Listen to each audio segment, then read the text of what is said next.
Exercise के 17वें जो सवाल है उसमें एक ड्रिंकिंग वाटर का सैंपल हमें दिया गया है जो प्रदूषित है क्लोरोफॉर्म से, और ये प्रदूषण की जो मात्रा दी गई है वो 15 ppm बाई मास दिया गया है। हमें निकालना है इसको परसेंट बाई मास में, और मोललिटी निकालनी है क्लोरोफॉर्म की।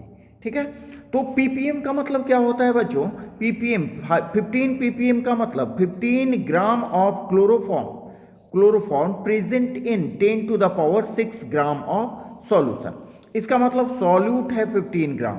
तो सॉल्वेंट का मास आप कैसे निकालोगे? चूंकि हमें मोललिटी निकालनी है, तो सॉल्यूशन के मास में से सॉल्यूट के मास को हम घटा देंगे। ठीक है, तो मास ऑफ सॉल्वेंट आपका क्या हो जाएगा? 10 to the power 6 माइनस 15 ग्राम।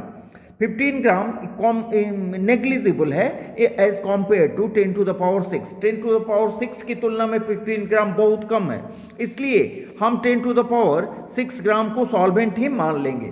अब देखिए फॉर्मूला मास परसेंटेज का क्या होता है? मास of solute divided by total mass multiplied by 100।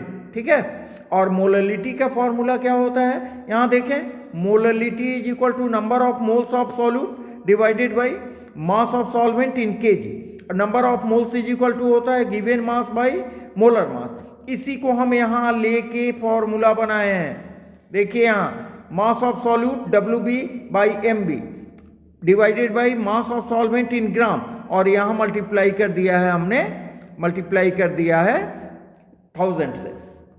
ठीक है, अब इसी को आप पुट कर दो मास परसेंटेज में। Mass percentage is equal to 15 gram divided by 10 to the power 6 gram multiplied by 100। ठीक है, तो यहाँ से 6 ये कटा तो यहाँ पर 4 आया। देखो हमने 4 लिखा, सॉल्व करके आएगा 15 इंटू 10 to the power -4, ये इसका आंसर होगा।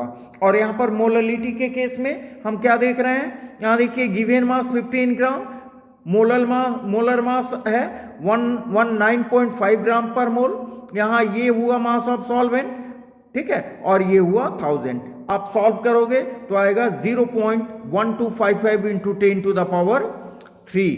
ठीक है, इसको साइंटिफिक नोटेशन यूज करते हुए सॉल्व करेंगे तो हमारा फाइनल आंसर आएगा 1.255 इंटू 10 to the power -4।